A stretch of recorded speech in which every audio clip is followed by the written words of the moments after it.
Alright, so today I want to show you 5 ball pythons that I'm going to put up for sale over on Morphmarket. I've been trying to go through my racks, trying to figure out what I want to keep and what I want to unload, and I pretty much narrowed it down to these 5, and it's really hard because you have a lot of really awesome snakes, and then you have some other projects like my Super Pastel Desert Ghost that I recently hatched out. I definitely want to keep that one and kind of replace some of these other ones. 2 of these are females, breeder-sized females. A lot of people have been asking me, hey, do you have any breeder-sized females? And 2 of these are pretty much, there's one of them probably ready to go. You could probably breed that one. And then another one, as a matter of fact, there's 2 of them in here that were on hold since the beginning of the pandemic. Someone put them on hold for a few months, and then by the time I could finally ship safely through shipyourreptiles.com, they backed up. I'm thinking that maybe they had some problems or maybe changed their mind, bought some other snakes or something like that. So I'm going to show you these 5 ball pythons, and then after that I want to give you a quick update on my predator problem here at the farm. I actually had a predator strike again, did some damage. Luckily I didn't lose any animals, but it was a pretty close call. So let's jump over and check out these ball pythons that I'm going to post over on Morphmarket. Alright, so take a look at this beauty. This is Pee-wee. We named him Pee-wee. And Pee-wee is a coral glow, 50% het pied. So as a matter of fact, this is a male maker coral glow. Everything you breed this to, all the coral glow offspring will all be males because he's a male maker. And it came from a male maker. I have the father of this one. As a matter of fact, on that one, I breed him every single year and produce a whole bunch of coral glows. And kind of the interesting thing about this particular line of coral glows is it seems like when they're hatchlings, the hatchlings are really super bright. A lot of oranges and purples in the hatchling. Probably the brightest I've ever seen as far as any other coral glows and bananas. Super bright. And unfortunately, they kind of change. They fade out to like a two-tone yellow full of freckles. So a lot of times as as an adult, it looks pretty much like all the other bananas and coral glows. But as a hatchling, especially if you're selling these hatchling coral glows at the shows, people are like, what is that snake? Is that really a coral glow? Because it's so bright and flashy. It's kind of a really super bright line of coral glow. So let's get a weight on this guy. As far as food on this one, I've been feeding them pretty much mice and rats kind of mixed up. I don't feed them any live at all, just strictly frozen thawed. This guy's coming in at 565.6 grams. Alright, so I decided to sell Chomper. This is Chomper. If you feel like you're up for a challenge, you can buy Chomper. Chomper is a female. As a matter of fact, she laid a clutch of slugs this year with 1 boob egg, and that boob egg hatched. And believe it or not, we actually got a spider pied that had pastel and possible yellow belly in it. So we proved her out this year. This one is 100% het pied. We know that from the breeding this year. And Chomper is extremely aggressive. Most people say, no, ball pythons are defensive. Let me tell you, this one is aggressive. This one bites everything. You get close to this one and she will take a bite. She bites absolutely everything. And she is also a live only feeder. And I think it's because she's just so super aggressive. As a matter of fact, I'm going to try not to get bit here from this crazy girl.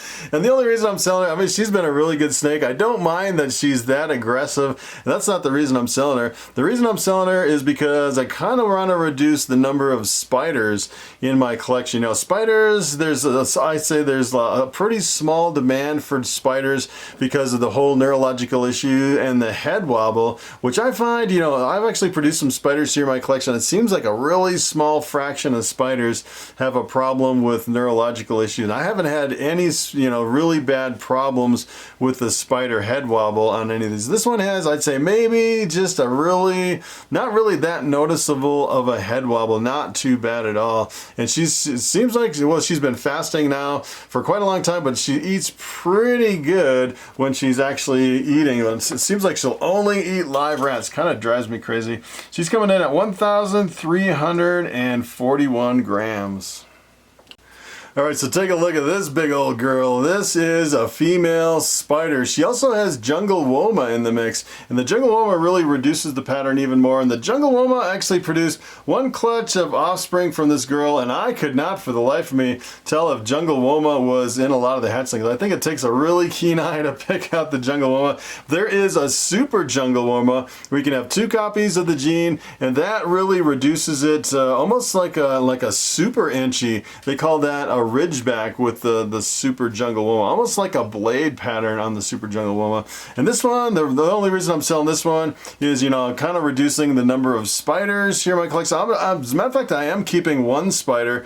It's a pastel spider desert ghost, and I pretty much just want to breed one spider. I have so many spiders in my collection. I'm trying to cut down to where I just have one because, you know, there's not really that much of a demand, and there's so many other genes that I want to work into my collection as far as working some other stuff. It's almost a shame to sell this one because she's so beautiful, really super bright gold, and the pattern on her side, look at that calico pattern, really kind of crazy. That is really fantastic.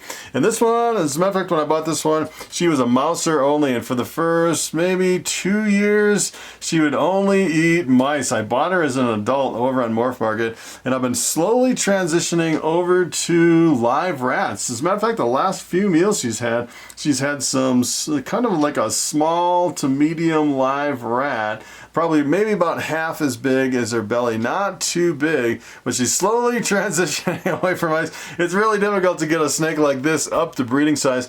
She's actually had 2 years off now, so she's getting probably big enough to where you could probably breed her this year. She is a really pretty hefty girl at this size. She's been doing pretty good, and you know, with a mouser you can breed them. She's coming in at 2,405 grams. Alright, so here's the last two snakes I wanted to show you. I decided to sell these two. These are both males.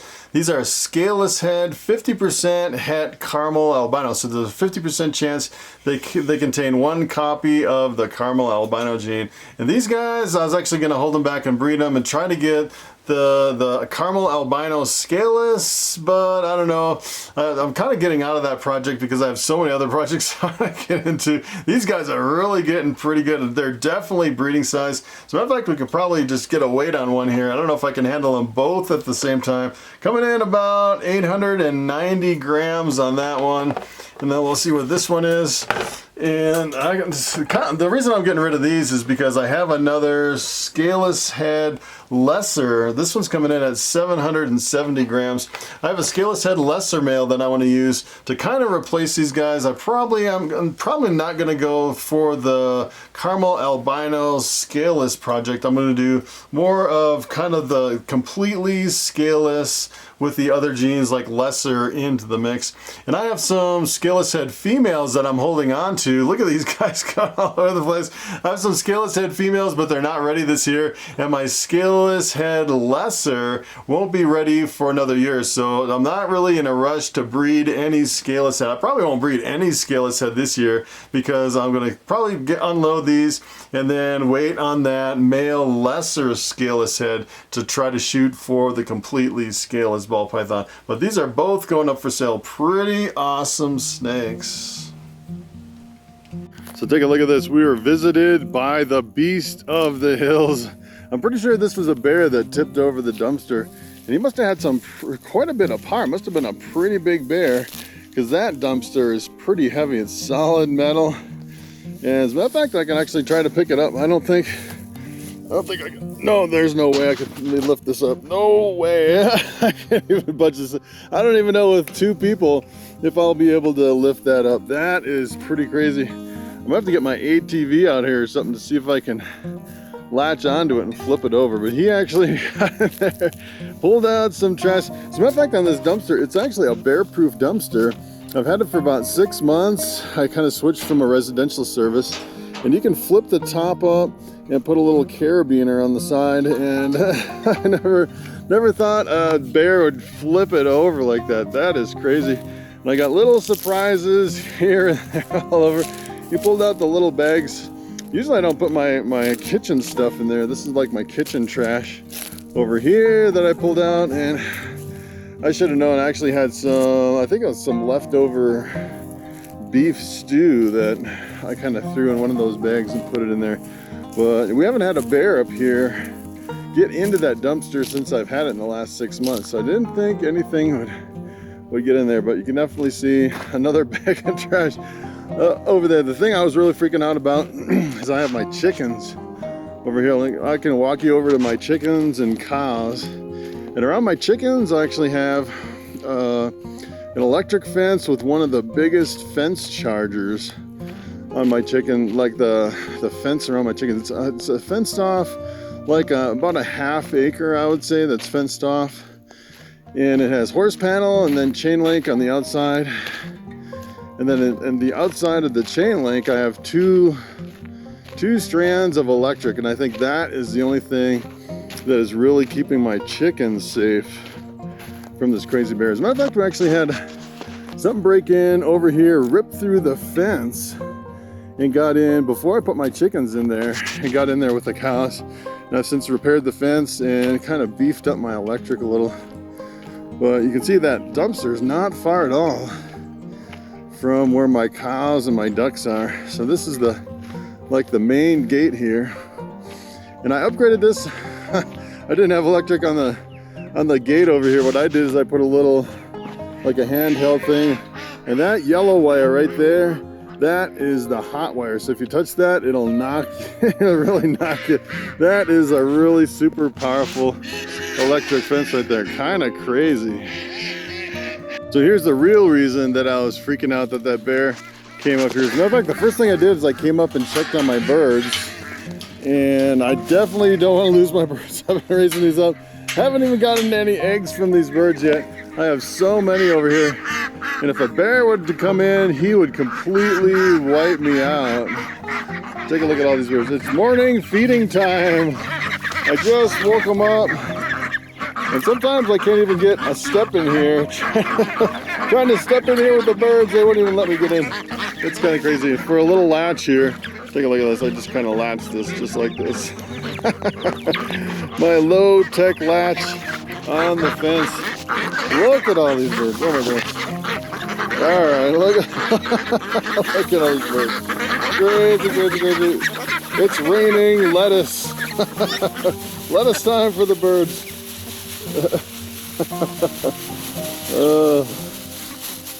That's pretty crazy. Yeah, a bear, it's funny, when a bear gets in here, I've actually lost quite a few birds to bears.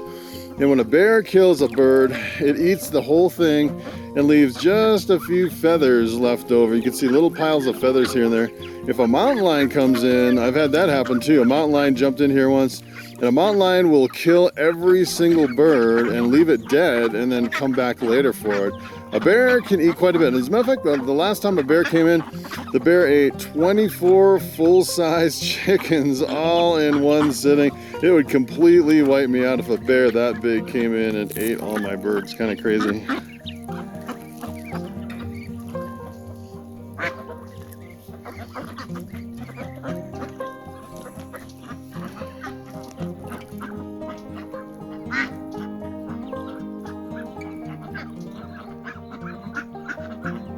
So I definitely could not flip that over by myself, that dumpster. So I'm gonna try to hook it up to my ATV. I have this rappelling rope that I have left over from the military. What I want to do is I'm gonna see if this will actually work with this crazy thing. All right. I may put it in low, and then we'll see if we can move this thing. Hopefully it won't. We'll see if it doesn't break or something there.